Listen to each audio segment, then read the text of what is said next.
भागम भाग हम लोग स्टेशन पहुंचे थे। पाकिस्तान से भारत बस एक ही ट्रेन जाती थी। घर से निकलते निकलते भी हमें काफ़ी टाइम लग गया था। अब्बा के एक बहुत अच्छे दोस्त लखनऊ में रहते थे और हमें उन्होंने अपनी बेटी की शादी पर बुलावा दिया था। पहले तो अम्मा ने साफ इनकार कर दिया कि हम नहीं जाएंगे। अब्बा ने कहा कि उन्होंने बड़ी मोहब्बत से बुलाया है, चलते हैं, इस बहाने भारत भी घूम फिर लेंगे। वो कहने लगी, पता नहीं क्यों मेरा जी बड़ा घबरा रहा है और जब भी मेरा जी घबराता है कोई ना कोई गड़बड़ ज़रूर होती है। मेरी माँ का अपना ही फ़लसफ़ा था। अब्बा कहने लगे, देखो मैं तो ज़रूर जाऊँगा, तुम लोग अच्छी तरह सोच लो, ऐसा मौका बार बार नहीं मिलेगा। बहरहाल ना करते भी हमारी पूरी फैमिली शादी पर जाने के लिए तैयार हो गई थी। बल्कि फैमिली में था ही कौन, अम्मा, अब्बा, मैं और मेरा छोटा भाई। छोटा भाई भी मुझसे तकरीबन 7-8 साल छोटा था। मैं 21 साल की थी, वो 13 साल का होगा। अब्बा ने अपने किसी जानने वाले से टिकटें ली थी। जब हम ट्रेन में पहुंचे तो पता चला कि कोई टिकट किसी केबिन में है और कोई किसी में। ये देखकर तो अम्मा का जी भर के दिल जल के खाक हुआ। कहने लगी, मंजूर साहब ये आपने क्या किया? वो कहने लगे, मुझे अंदाज़ा ही नहीं हुआ, मैंने तो उसको कहा था कि एक ही केबिन में सारे टिकट लेना। बहरहाल अब्बू ने अम्मी को और मुझे एक टेबल पे बिठाया जहाँ पर 2-3 खवातीन थीं और 2-3 मर्द थे, लेकिन हिंदू फैमिली लग रही थी। मैं बड़ा घबरा रही थी, लेकिन मेरा भाई जिद करने लगा कि अम्मा के साथ तो मैं सफ़र करूँगा। अब्बा ने उसे घिरका भी, डांटा भी, लेकिन कहने लगा, नहीं, जहाँ अम्मा बैठेंगी मैं तो वहीं बैठूँगा। बहरहाल मैंने कहा, ठीक है, आप इसे यहाँ बिठा दें, मैं आपके साथ बैठ जाती हूँ। जहाँ पर हम लोग बैठने लगे, अब्बा ने उस वक्त सीट नंबर देखा तो अब्बा की सबसे ऊपर वाली बर्थ थी और मेरी सबसे नीचे वाली। अब्बा कहने लगे, हाँ यही है, तुम बैठ जाओ। उस वक्त बाकी के मुसाफिर नहीं आए थे। अब्बा कहने लगे कि पूरी रात तुम्हारी माँ ने सुकून से सोने नहीं दिया। उस कमबख्त की तो कभी तैयारी ही पूरी नहीं होती। पैकिंग कर कर के मैं थक के रह गया। शादी के पहनने वाले कपड़ों का अलग अटैची, आम घर में पहनने वाले कपड़ों का अलग अटैची। तौबा है भाई। ये कहते हुए अब्बा ने एक जोरदार अंगड़ाई ली और ऊपर की बर्थ पे चढ़ के लेट गए। ट्रेन को चलने में अभी 10 मिनट बाकी थे। मैं भी नीचे बैठ गई, दिल में दुआ करने लगी, अल्लाह करे इस केबिन में कोई भी मुसाफिर ना चढ़े। अम्मा और छोटे भाई को भी फिर हम यहीं बुला लेंगे, जो कि 2-3 केबिन छोड़ कर बैठे थे। लेकिन कुछ ही देर बाद एक सिख फैमिली दौड़ती भागती ट्रेन में चढ़ी। 3 सिख नौजवान लड़के मेरे सामने वाली सीट पर बैठ गए। मैं थोड़ा सा घबराई क्योंकि अब्बा तो ऊपर वाली बर्थ पर सो भी चुके थे और उनके साथ एक सिख भी था जिसने लड़कों से कहा कि चलो जी सामान नीचे रखो। वो 4 मर्द थे, मैं अकेली लड़की। मैं तो फौरन से खड़ी हो गई क्योंकि बहुत उलझन का शिकार हो रही थी। मुझे अपने भाई पे भी गुस्सा आ रहा था। क्या था जो वो यहाँ आके बैठ जाता? कम से कम जहाँ मेरी अम्मा बैठी थी वहाँ खवातीन तो थी। लेकिन अब्बा ने मुझे कहा था कि देखो अपनी सीट ना छोड़ना, वरना बड़ी मुश्किल पेश आएगी। मैं क्या करती, वो तीनों लड़के अपने मुंह को बल दिए हुए मुझे ही देखे जा रहे थे। फिर एक लड़के ने दूसरे को कोहनी मार के कहा, हे, लड़की तो बड़ी सोनी मुटियार है। दूसरा कहने लगा, रब दी सौ, सफ़र बड़ा वदिया कटेगा। उन चारों की बातें सुन के मुझे गुस्सा आने लगा। मैंने सोचा अम्मा के पास चली जाती हूँ, लेकिन जैसे ही मैं केबिन से बाहर निकलने लगी, 3-4 गुजराती औरतें मेरी सीट पर आकर बैठ गई। मेरे कदम वहीं रुके। मैंने सोचा ये ना हो ये अम्मा के चक्कर में मेरी ये सीट भी हाथ से जाए। मैं जैसे ही खिड़की के पास बैठने लगी, फौरन से एक औरत खिड़की के पास बैठ गई। कुछ अजीब सी किस्म के लोग थे। नाक में 2-2 बालियां पहनी हुई थी, पूरे कान में कोई 10 सुराख थे जिनमें उन्होंने छोटी छोटी बालियां पहन रखी थी। रंगत सांवली थी, माथे पे बिंदिया सिंदूर भी लगा रखा था। साड़ियाँ नीले पीले लाल रंग की पहन रखी थी। आखिर में बैठ गई। मैंने कहा, देखें ये जगह मेरी है। वो दोनों हाथ जोड़े मुझे कहने लगी, नमस्ते। मैंने कोई जवाब नहीं दिया। मैंने कहा, ये मेरी जगह है, वो थोड़ा सा पीछे हट गई। मैं वहाँ बैठ गई। उन तीनों सिख नौजवानों ने बड़ी नागवारी से उन लड़कियों को देखा था। फिर अपनी टिकटों पर सीट नंबर देखने लगे। कहने लगे, गल सुनो जी। मैंने कहा, आपने मुझसे कुछ कहा? कहने लगे, आहो आहो तुहानू ही क्या है, तुहाडा सीट नंबर की है जी? मैंने टिकट देख के अपना नंबर बता दिया, अपने अब्बा का भी। कहने लगे, इस हिसाब से तो सीटें सारी पूरी हैं, ये लड़कियां यहाँ क्यों बैठी हैं? मैंने कहा, मुझे नहीं पता। उनमें से एक सिख जो उधेड़ उम्र शख्स था, उन्होंने वहां बैठी खातून से कहा, भैन जी तुहाडी जगह नहीं है, टिकट दे हिसाब नाल सारियां सीटां पूरियां ने। लेकिन वो लोग वहां से उठने को तैयार ही ना थी। उनसे टिकट मांगी तो टिकट भी उनके पास नहीं थी। एक अजीब सा माहौल बन गया था। आपस में बहस शुरू हो गई। वो औरतें तो उठने का नाम ही नहीं ले रही थी। जब भी वो सिख शख्स उनसे कहता कि अपनी टिकट दिखाओ, तो कहती, तुझे क्यों दिखाएं, तू हमारा बाप लगता है। मैं तो ये देख के घबरा गई। वो शख्स कहने लगा, ओ पुत्र जी तुसी कल्ले आए हो? मैं रोने लगी। मैंने कहा, नहीं। कहने लगा, तुहाडे नाल कौन है? मैंने कहा, मेरी अम्मी है और भाई 3 केबिन छोड़ के बैठे हैं। कहने लगा, ओ तुहाडे अब्बा जी? मैंने ऊपर की बर्थ की तरफ इशारा किया। वो मेरे बाप को सोया हुआ देखकर ताज्जुब का इजहार करने लगा। कहने लगा, रब की शान है जी, तुहाडे प्यो ते वारी सदके जान नू जी करता है। कुड़ी इत्थे रोंदी पई है ते अब्बा जी उत्ते सोए पए ने। फिर वो शख्स खड़ा हुआ और मेरे बाप के खर्राटे जारी थे। उसने पैर से हिलाया। अब्बा हड़बड़ा के उठे। कहने लगा, ए धी रानी तुअड्डी। अब्बा ने आंखें मसल के मुझे देखा। मैं रो रही थी, दुपट्टे से अपने आंसू बार बार साफ कर रही थी। अब्बा कहने लगे, हाँ मेरी है, क्यों क्या हुआ? कहने लगे, बुजुर्गो नीचे उतरो। अब्बा नीचे उतर गए। फिर टिकट चेकर को बुलवाया गया और बड़ी मुश्किल से वो औरतें वहां से निकली। लेकिन फिर वही परेशानी के लड़कों के साथ मैं सफ़र कैसे कर सकती थी। मैंने अब्बा से कहा कि आप फवाद से कहें यहाँ आके बैठ जाए, मैं अम्मा के साथ जाके बैठ सकूं। लेकिन वो फवाद ही क्या जो मान जाए। उसका रोना धोना शुरू हो गया। अब्बा फिर वापस आ गए। कहने लगे, वो तो नहीं मान रहा। मैंने कहा, अब्बा आपको सोच समझ की टिकट लेनी चाहिए थी, एक ही केबिन में सारी टिकटें लेनी चाहिए थी। अब्बा कहने लगे, मुझे क्या पता था मेरे साथ ऐसी धोखेबाजी कर देगा वो। बहरहाल मुझे अपनी ही जगह पे बैठना पड़ा। हाँ, ये हुआ कि अब्बा मेरे बराबर में बैठ गए। फिर अब्बा की उस शख्स से बातचीत शुरू हो गई।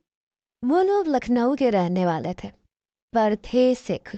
उनमें से एक नौजवान तो टिक टिक ही बांधे मुझे देखे जा रहा था और मेरा दिल चाह रहा था अपना चेहरा छुपा लूं। अरे ये भी कोई बात है, खामखा देखे जा रहा था। बहरहाल कुछ देर बाद ही अब्बा ने खाने का शोर शुरू कर दिया। आधा खाना मैंने अपने पास रखा था और आधा अम्मी के पास था।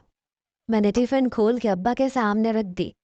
अब चारों बाप बेटों की नजरें हमारे खाने पर थी और ऐसे तो मैं खा ही नहीं सकती थी। अब्बा जी तो सब्र ही नहीं कर रहे थे, बस यूं ही कह दिया, सिख साहब तुसी भी खाना खा लो।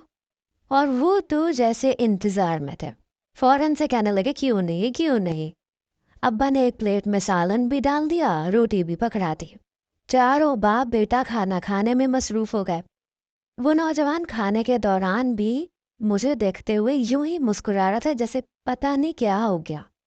बहरहाल रात के 12 बजे तक मेरे अब्बा के उस सिख से मुज़ाकिरात चलते रहे। कभी सियासत पर बात, कभी पाकिस्तान पे, कभी हिंदुस्तान पे। बहरहाल ये सिलसिला रात 12 बजे तक जारी रहा और बैठ बैठ के मैं थक गई। फिर मैंने अब्बा को बाजू से पकड़ के कहा, अब्बा नींद आ रही है। मैं ऊपर की बर्थ पे जाके लेट गई। वो नौजवान दूसरी तरफ की ऊपर की बर्थ पे जाके लेट गया और मुझे ही देखे जा रहा था। मैंने एक चादर ली और अपने पाँव से लेके मुंह तक ओढ़ ली। करवट बदल के सो गई। बहरहाल सुबह सवेरे ही अंडे वाले नाश्ते वाले के शोर से मेरी आंख खुली। अब्बा उस वक्त नीचे लेटे थे। आहिस्ता आहिस्ता सभी लोग उठ गए। मैंने जब चादर मुंह से हटाई तो वो नौजवान मुझे अभी भी देख रहा था। पता नहीं पागल था। मैंने उसे घूर के देखा, माथे पे बल डाले ताकि उसे समझ आए कि मुझे उसका देखना पसंद नहीं आ रहा। लेकिन ढीठ, इतना इतना ढीठ, कमी ना कहीं का। बहरहाल बड़ी मुश्किल से ये सफ़र तमाम हुआ। हम जैसे ही लखनऊ पहुंचे तो अब्बा ने भी अपना सामान निकाला। फिर कहने लगे, सामान को यहीं रहने दो, पहले मैं तुम्हारी अम्मा का सामान नीचे उतार दूँ। और उसे भी उतारो नीचे। बड़ा मसला है भाई, अलग अलग, कहीं हम, कहीं सामान और अफराद भी। तुम बेटा यहीं बैठो, ट्रेन अभी 10 मिनट यहीं रुकी हुई है। मैंने कहा, जी ठीक है अब्बा जी। उन नौजवानों ने भी अपने बैग बाहर निकाल लिए थे। एक नौजवान नीचे उतर गया, दूसरा नौजवान जल्दी से अपने बैग देने लगा। यूं उनका सामान तो बाहर जा चुका था। उसका बाप और दोनों भाई भी उतर गए, लेकिन वो वहीं खड़ा था। कहने लगा, थोड़ा बैग नीचे ला दो। मैंने कहा, जी नहीं, बहुत शुक्रिया, मेरे अब्बू उतार देंगे। कहने लगा, जी बड़े सोने हो तुसी।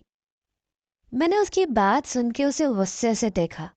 मैंने कहा, लेकिन आप मुझे बिल्कुल भी अच्छे नहीं लगे, इसलिए बेहतर होगा कि आप अपना रास्ता नापें। अभी मैं उसे ये कह ही रही थी जब अब्बा आ गए। बुरी तरह से हाँफ रहे थे। कहने लगे, बहुत वजनी बैग बना दिए तुम्हारी माँ ने, बड़ी मुश्किल से उतारे हैं। फिर अपना और मेरा सामान सीट के नीचे से निकालने लगे। वो नौजवान कहने लगा, ओ चाचा जी, तुसी छड्डो सामान, मैं थल्ले तो हाथ देंदा। अब्बू कहने लगे, बड़ा बड़ा शुक्रिया बेटा, उतार दो। उसने सामान पकड़ा और नीचे उतार दिया। अब्बा ने कुल्ली लिया। लखनऊ के स्टेशन से जब बाहर निकले तो अब्बा ने एक टैक्सी वाले को पता बताया। उसने सामान रखा। मुझे हैरत ये हुई कि वो लोग भी टैक्सी में हमारे पीछे पीछे ही आ रहे थे। पता नहीं ये नौजवान पीछा कर रहा था या इनकी मंजिल भी वहीं थी, मगर मुसलसल 10 मिनट तक वो हमारे साथ साथ ही रहे। हैरत मुझे उस वक्त हुई जब हमारे ही गेट पर उन्होंने भी टैक्सी रुकवाई। जैसे ही सब लोग बाहर निकले तो वो मेरे वालिद साहब से कहने लगे, ओ तुसी मंजूर साहब दे मेहमान जे। अब्बा कहने लगे, हाँ जी।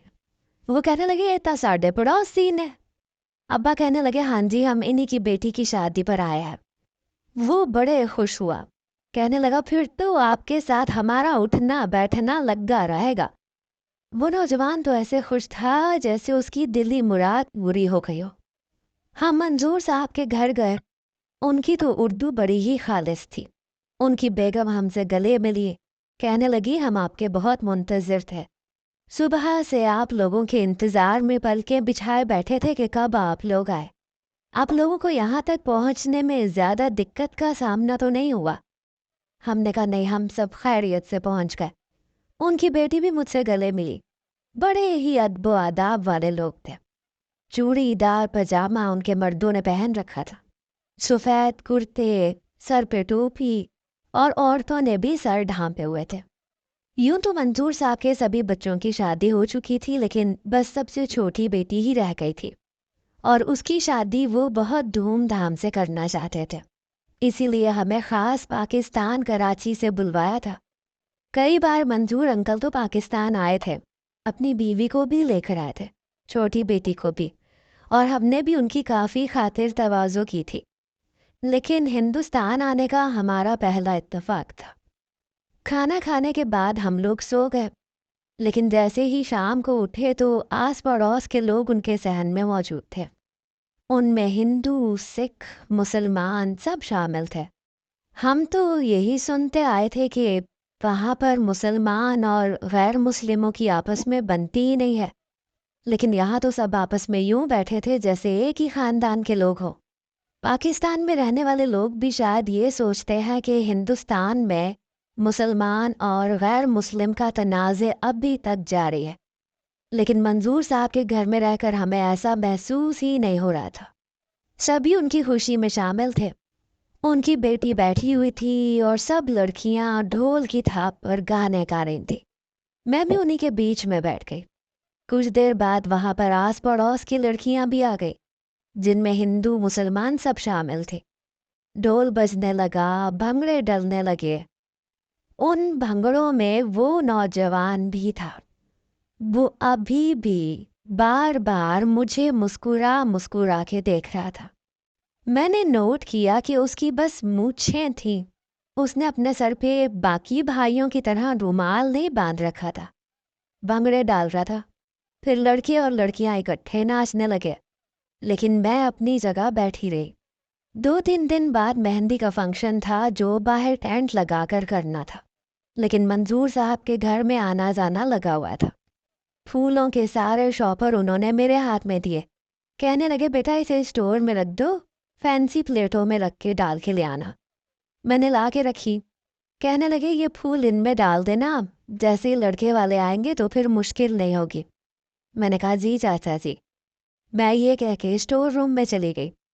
स्टोर रूम का दरवाज़ा खुला हुआ था और वहाँ पर एक तरफ मेहंदी का पूरा सामान रखा हुआ था। मैंने वहाँ से प्लेटें उठाई और उनमें फूल भरने लगी। कुछ देर बाद वही नौजवान उस कमरे में दाखिल हुआ। उसे देख के तो जैसे मेरी रंगत उड़ी। मैंने पीले रंग का जोड़ा पहन रखा था।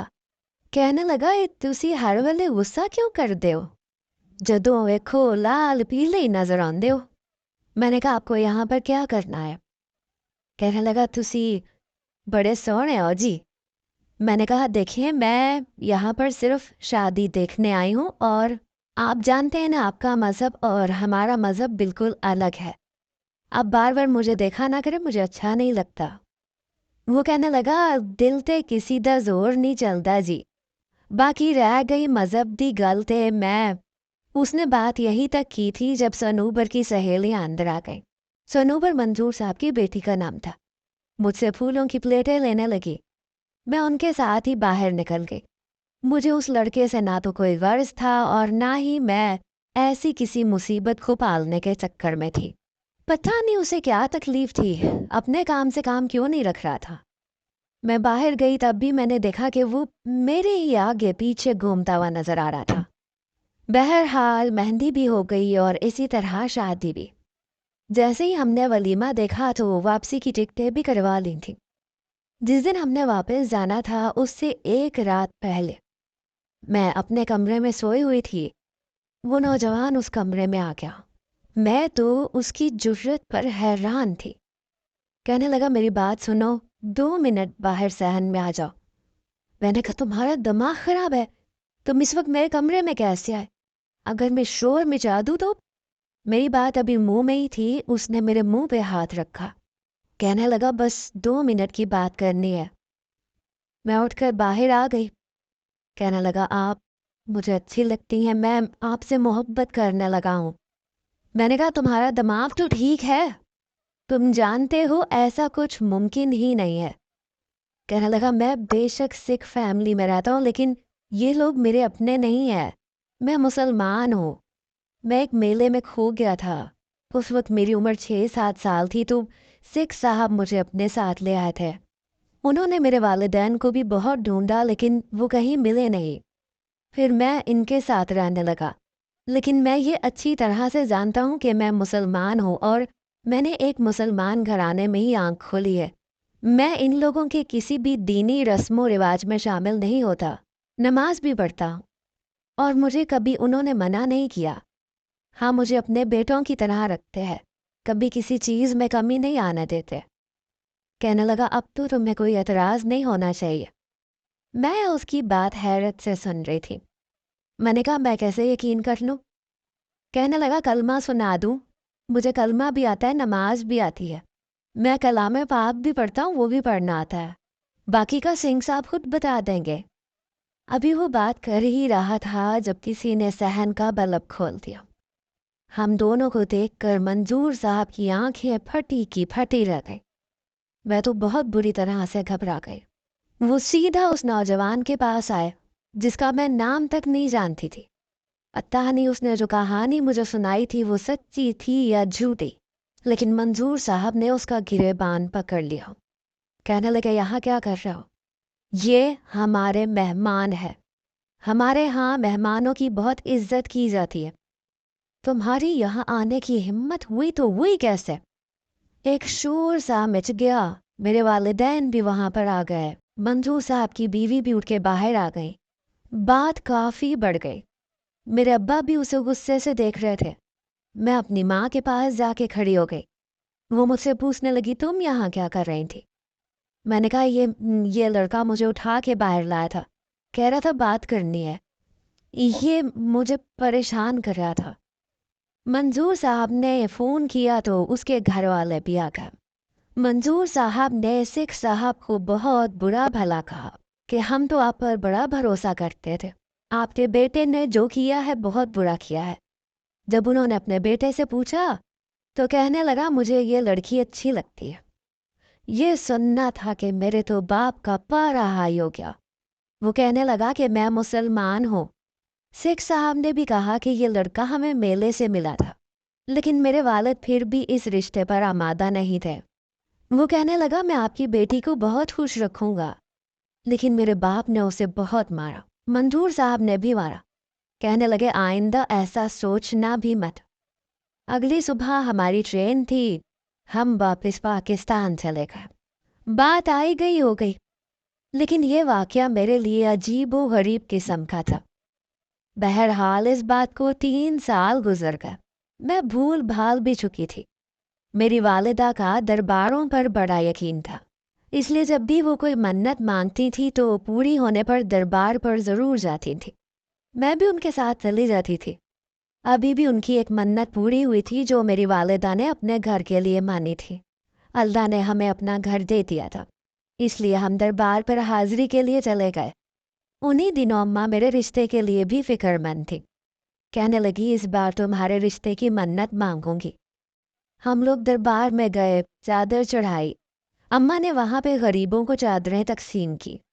जैसे ही वहाँ से वापस आने लगे तो वहाँ सीढ़ी पर एक बुजुर्ग बैठे थे। मुझे देख के कहने लगे, ए लड़की, बड़ी कठिन जिंदगी है तेरी, बड़े काले साए हैं तेरे ऊपर। ये सुनकर मेरी वालिदा वहीं रुक गई। मैंने कहा, अम्मा चलें? कहने लगी, नहीं रुको, मुझे इस बुजुर्ग से बात करनी है। मैंने कहा, अम्मा ये लोग सिर्फ पैसे बटोरने के लिए ऐसी बातें करते हैं, चले यहाँ से। मेरी माँ का इन बातों पर कुछ ज्यादा ही यकीन था। वो उस बुजुर्ग के पास बैठ गई जो हरा चोला पहने हुए था, गले में तस्बीहात पहन रखी थी, हाथों में अंगूठियां थी, आंखों में सुर्खी, बाल लंबे और बिखरे हुए थे और मुझे ही देखे जा रहा था। अम्मा कहने लगी, बुजुर्गो, आपने मेरी बेटी के बारे में कुछ कहा? वो कहने लगे, हाँ, ये तेरी बेटी है ना? तेरी ये बेटी बच नहीं पाएगी। इसकी जिंदगी में सहरा ही सहरा है, धूप है, सफ़र है, मंजिल नहीं है। मेरी माँ ये सुनकर परेशान हो गई। मैंने कहा, अम्मा चले यहाँ से? कहने लगा, जा जा, सारी जिंदगी तेरी यूं ही गुजरेगी, बेमुराद रहेगी। मेरी माँ कहने लगी, आप मुझे कोई सदका खैरात बता दें ताकि मेरी बेटी का अच्छी जगह रिश्ता हो जाए। वो कहने लगा, किसी की गहरी नज़रों में है ये, इसलिए इसका कभी कुछ नहीं हो सकता, लेकिन मुझे नज़र नहीं आता कि इसे कामयाबी मिलेगी। मैंने कहा, ये ऐसे ही बोले जा रहा है, आप उठे यहाँ से। वो कहने लगा, मस्जिद ढा दे, मंदिर ढा दे, देंदा जो कुछ ढा दे, एक बंदे दा दिल ना ढावी, रब दिलां विच रहिंदा। मैं उसकी ये बात समझ नहीं पाई। वहां से हम लोग उठकर वापस आ गए। मेरी माँ बड़ी परेशानी में घर आई थी। मैंने कहा, माँ आप भी किसकी बातों में आ रही हैं? कुछ दिनों बाद मेरा एक बहुत अमीर घराने से रिश्ता आया। मैं तो हैरान थी, उन लोगों को मैं पसंद कैसे आ गई। लेकिन उन लोगों को फ़र्क नहीं पड़ता था कि हम लोग उन लोगों के हम पल्ला नहीं है। रिश्ता तय हुआ और मेरी शादी रिजवान से हो गई। मैं अभी रुखसत होकर गाड़ी में बैठ के अपने ससुराल जा रही थी कि गाड़ी का एक्सीडेंट हो गया। हमारी गाड़ी कलाबाजियाँ खाकर गिरी, गाड़ी के शीशे टूट गए, मैं बेहोश हो गई। जब होश आया तो ये जानकर मेरे होश उड़ गए कि रिजवान का एक्सीडेंट में इंतकाल हो गया था। मैं अपनी शादी की रात ही बेवा हो चुकी थी। मेरे लिए ये बहुत बड़े सदमे की बात थी। मेरी सास मुझे सबस कदम कहने लगी लड़की मनहूस है।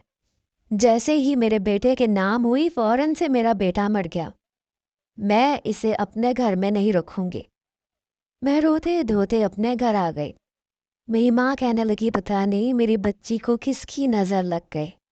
میں نے عدت پوری کی، سوچا کہ اپنا تعلیمی سلسلہ جاری رکھوں، لیکن میری والدہ کو میری شادی کی فکر ستاتی رہتی تھی۔ کہتی تھی میری کنواری بیٹی کو بیوگی کا روگ لگ گیا۔ اماں نے ایک بار مجھے کہا کہ چلو دربار جانا ہے۔ دربار کا نام سن کے مجھے اس بزرگ کی باتیں یاد آنے لگی جو کہتا تھا کہ میرے سر پر کالے سایہ ہے۔ میں نہ چاہتے ہوئے بھی اس بزرگ کی بات کے بارے میں سوچنے لگی۔ اب تو کوئی ہمارے گھر بھی نہیں آتا تھا، کہتے تھے یہ لڑکی سبز ختم ہے، پہلی ہی بار شادی ہوتی شوہر کو کھا گئی، پتہ نہیں ہمارے گھر میں بھی اس سے مصیبت نہ ٹوٹنے لگے۔ ہر شخص مجھ سے نفرت کرنے لگا تھا۔ میری سہیلیاں مجھے اپنی شادیوں میں نہیں بلاتی تھیں۔ مجھے اپنا آپ برا لگنے لگا تھا۔ میں یہ سوچ رہی تھی کہ پتہ نہیں میں نے ایسی کیا غلطی کر دی کہ میں سب کی نظروں میں منحوس ہو کے رہ گئی۔ پتہ نہیں کس کی بد دعا لگ گئی۔ میری ماں بھی میرے لیے روتی رہتی تھی، دعائیں کرتی رہتی تھی۔ میں نے گھر سے باہر نکلنا چھوڑ دیا تھا۔ میری ماں ایک بار پھر سے دربار سے واپس آئیں تو کہنے لگیں کہ آج مجھے وہ بزرگ ملے تھے۔ میں نے کہا تو؟ کہنے لگی کہہ رہے تھے کہ اپنی بیٹی کی زندگی سے کالے سائے دور کرنا چاہتی ہے تو پاک پتن چلی جا۔ بابا فرید الدین گنج شکر کے مزار پر حاضری تھے، شاید تیری مشکلات کم ہو جائے۔